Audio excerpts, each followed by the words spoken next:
ما رمضان میایه، تجاری ما چی میکنه؟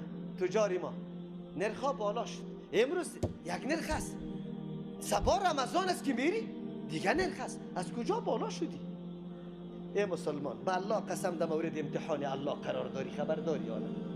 مال به چند آورده ای؟ امروز تو 5 روپه و 10 روپه را بالا کردی. چرا بالا کردی؟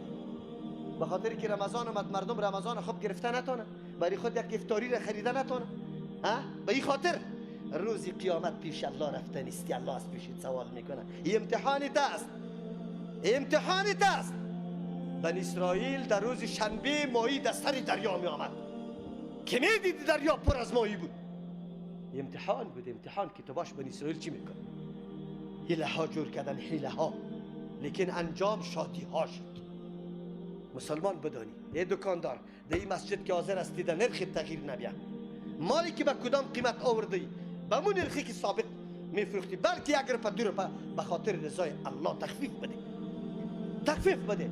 لیکن در آخر رمضان محاسبه که من برات ضمانت میدم ان شاء الله که سودای تو زیاد شده یا سودای کسی دیگه، فایده تو زیاد کرده یا کسی دیگه کرده. تو پابند دین الله شو، عظمت رمضان بشناس.